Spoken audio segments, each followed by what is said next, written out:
بسم الله الرحمن الرحيم. الحمد لله رب العالمين.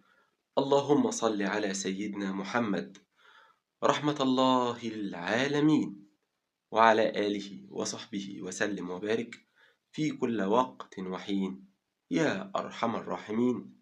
السلام عليكم ورحمة الله وبركاته. طبتم بكل خير، حفظكم الله ووفقكم ووسع أرزاقكم وجعلكم في عليين بأمر الله رب العالمين. معانا إن شاء الله بإذن الله في هذا الفيديو يعني مش مفاجأة، هي مفاجأة بمليون مفاجأة مرة واحدة، لأن عندنا بفضل الله سبحانه وتعالى إعجاز جديد من معجزات سورة الفاتحة التي أقسم رسول الله صلى الله عليه وآله وصحبه وسلم أنها شفاء لكل داء. هنعالج بأمر الله سبحانه وتعالى مرض الشخير أثناء النوم. المشكلة دي ابتدت تكتر الفترة اللي فاتت، وبقت عند الصغار قبل الكبار، والموضوع دوت لازم نلاقيله علاج، ولازم يكون له حل علشان خاطر ما يتفاقمش ويزداد سوء. فاحنا كل اللي علينا بأمر الله سبحانه وتعالى إن احنا كآباء وأمهات حاسين إن احنا بنعاني من موضوع الشخير نعالجه علشان خاطر ما نأذيش الطرف الآخر، سواء كان الزوجة أو الزوج أو العكس. وكمان الماء اللي هنقرأ عليه سورة الفاتحة بالعدد اللي هقوله إن شاء الله بإذن الله نسقي منه الأبناء بأمر الله سبحانه وتعالى بالطريقة ديت. أولا هنصلي ركعتين لله سبحانه وتعالى تجاه القبلة والمكان نظيف وجميل ومعطر، ونحضر ماء ونقرأ عليه سورة الفاتحة بعد الصلاة والسلام على سيدنا محمد صلى الله عليه وسلم مرة. نقرأ سورة الفاتحة 21 مرة متتالية مع البسملة، ثم نقرأ آية الكرسي بنقرأها مرة واحدة بهدوء وتركيز وتأمل وتدبر، بنقرأها مرة واحدة مع البسملة، ونقرأ قول الله سبحانه وتعالى: قل هو للذين آمنوا هدى وشفاء. قل هو للذين آمنوا هدى وشفاء. هنقرأ هذه الآية أو هذا الجزء من الآية 3 مرات، ونقرأ 3 آيات معجزات من كتاب الله سبحانه وتعالى أكرمنا الله بها.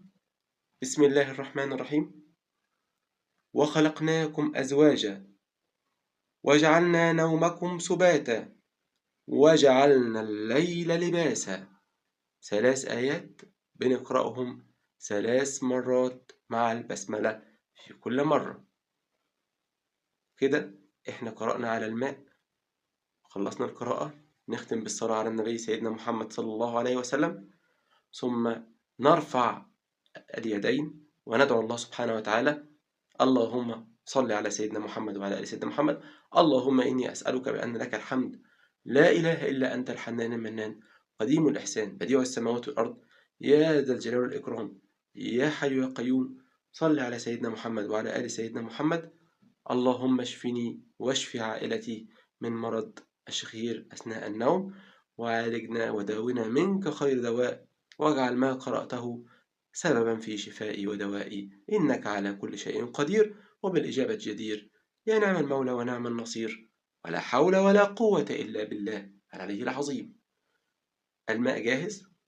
مثلا هنقرأ على زجاجة مثلا تكفي 3 لتر مثلا أو 2 لتر، نشرب منها كلنا. حتى لو حد مش عنده الشخير ده، لو عنده حاجة بسيطة بتتعالج إن شاء الله، نشرب منه قبل النوم مباشرة، ونشرب منه عند الاستيقاظ من النوم، ونداوم على ذلك مدة شهر بإذن الله سبحانه وتعالى حتى يتم الشفاء بأمر الله سبحانه وتعالى. الحالات الصعبة بنقول بندي شهر ليه؟ في حالات بتبقى صعبة ومحتاجة علاج لأنها قديمة أو من حالة الصغر، فإحنا عايزين نعالج الموضوع بطاقة إيجابية عالية، ويكون عندنا همة ونشاط ونكون مركزين في القراءة، ونسقي أولادنا منه قبل النوم وعند الاستيقاظ من النوم بإذن الله، ونداوم عليها، وبأمر الله سبحانه وتعالى سننال الشفاء العاجل والعافية. شرط حب الله ورسول الله سيدنا محمد صلى الله عليه وسلم، وآل بيت رسول الله سيدنا محمد صلى الله عليه وسلم، وصحابة رسول الله سيدنا محمد صلى الله عليه وسلم. غيبة لأ، نميمة لأ، كذب، كل الحاجات اللي بتمنع الطاقة الإيجابية تخش جسمك امنعها، عشان خاطر الطاقة الإيجابية تدخل جسمك بسرعة وتديك العلاج اللي انت محتاجه، علشان خاطر تحمد الله وتشكره على الشفاء والعافية. لكن بدون الكلام ده كله هتلاقي كأنك بتنحت في الصخر زي ما بيقولوا. والسلام عليكم ورحمة الله وبركاته.